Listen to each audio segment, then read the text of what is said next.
still a chunk of damage. One shot, one kill. Here comes the Arden as well, but Levi's does not exist in these fights. Bonsi is just gonna get out with the skin of his teeth, but the Kraken's unleashed. It was not a steal. Oh my goodness. In Vainglory, Broken Myth is an item that costs 3,100 gold and grants 10% shield pierce, 70 crystal power, and a passive that grants bonus crystal damage.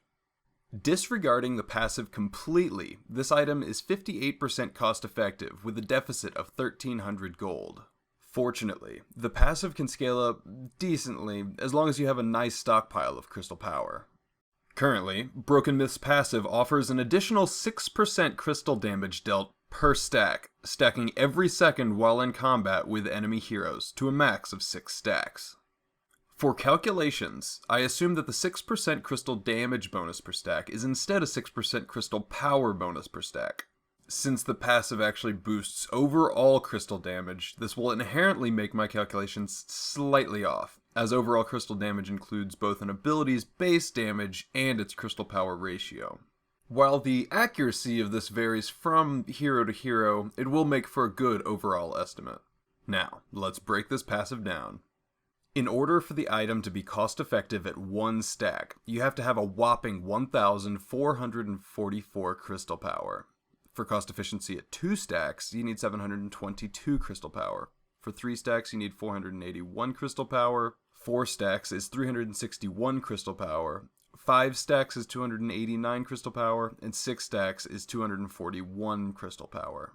Now, just for fun, let's look at an extreme example, both to see the potential of this item and to demonstrate how close to reality my assumption is.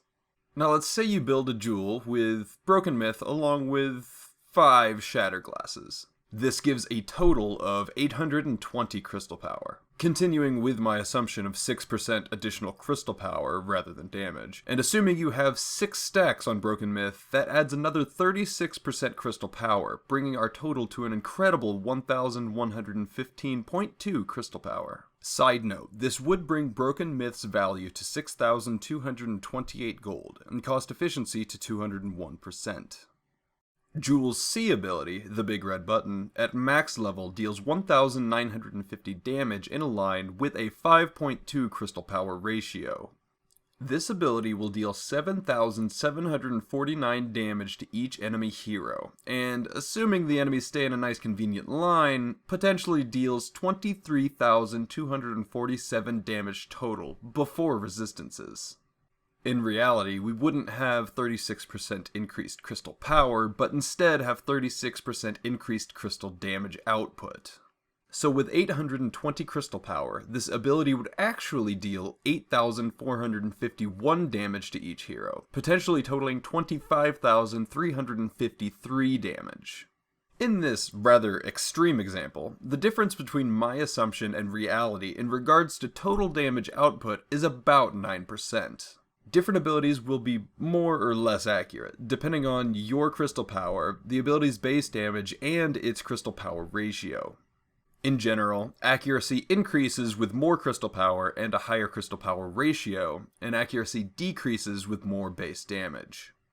Moving on to a more realistic example, let's say you build Boots, Eve of Harvest, Broken Myth, Clockwork, Frostburn, and Shatterglass. This gives a total of 375 crystal power, meaning Broken Myth is cost efficient at 4 stacks, and at max stacks is worth 3,825 gold and is 123% cost efficient. Overall, Broken Myth is a relatively cost inefficient item by its base stats alone, and usually by the time you can stack it to cost efficiency, the fight has already been decided. Of course, if the enemy has a lot of shield, then this is a must, as it is the only tier 3 shield pierce item. But with how cost inefficient it is, it's likely better to leave this item as a piercing shard while you build other items. If you think I made a mistake, have a suggestion, or just want to say hi, go ahead and leave a comment down below. Enjoy. Yeah, if it was an uphill battle, this may be a 3-on-3 game, but they look to be riding a 4x4 because they just powered right up that hill.